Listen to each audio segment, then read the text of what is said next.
অন্যদিকে ন্যাশনাল মেডিকেলে চিকিৎসা পরিষেবা স্বাভাবিক, অন্যান্য দিনের মতো ইমার্জেন্সি আউটডোর সবই খোলা রয়েছে। তবে ন্যাশনাল মেডিকেল কলেজে কর্মবিরতি এখনো পর্যন্ত জারি রয়েছে।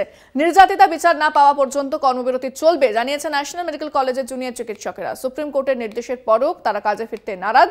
সেই মতো তারা যে প্রতিবাদ এবং বিক্ষোভ সেটা জারি রেখেছেন, যে অবস্থান তাদের সেটা চলছে। ফোনে রয়েছেন প্রতিনিধি শুভঙ্কর মণ্ডল। শুভঙ্কর, ন্যাশনাল মেডিকেল কলেজের ছবিটা আজকে কি উঠে এসেছে?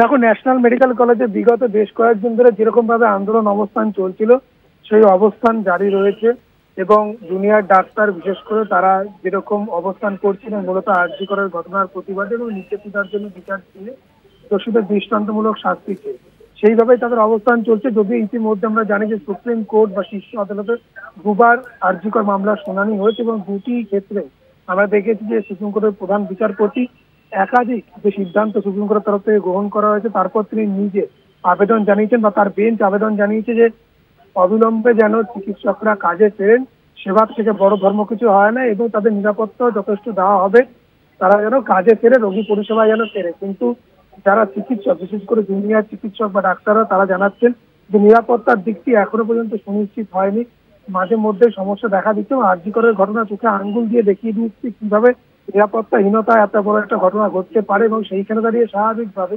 তারা নিরাপত্তার দাবি এবং সর্বোপরি এবং সর্ব যে বড় দাবি তাদের যে ওই আরজি করেরই নির্যাতিতা তার সঙ্গে যে ঘটনা ঘটেছে নক্কারজনক ঘটনা, মূলত নির্যাতিতার জন্য বিচার এবং একই সঙ্গে দোষীদের দৃষ্টান্তমূলক শাস্তির দাবি তাদের রয়েছে এবং সেই কারণে তারা আপাতত শিশু বা কর্মবিরতি থেকে উঠছেন না, তারা আন্দোলন চালাবেন, অবস্থান চালাবেন। তবে তারা জানিয়েছেন, তাদের প্রশ্ন করা হয়েছিল যে এমার্জেন্সি এবং সেই সঙ্গে ওপিডি সহ অন্যান্য বিভাগের পরিষেবা কেমন রয়েছে। তারা কিন্তু জানিয়েছেন যে সিনিয়র ডাক্তার যারা রয়েছে হাসপাতালে তারা কিন্তু বিভিন্ন বিভাগ পরিদর্শন করছেন, রোগী দেখছেন এবং ওপিডিতে একইভাবে রোগী দেখার যে প্রক্রিয়া সেটি চলছে।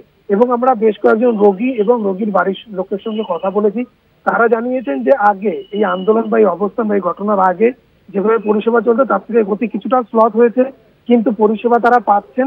ডাক্তারদের সংখ্যা হাতে গোনা, আগে যেরকম একটি বিভাগে 2 থেকে 3 জন করে ডাক্তার বা তার বেশি থাকতো, সেখানে 1-2 জন ডাক্তার থাকছেন। তবে পরিষেবা তারা পাচ্ছেন, পরিষেবা আরেকটু ভালো হলে তারা আরেকটু তাদের সুবিধা হয় বলেও তারা কিন্তু জানিয়েছেন। ধন্যবাদ শুভঙ্কর। কথা বললাম প্রতিনিধি শুভঙ্কর মণ্ডলের সঙ্গে।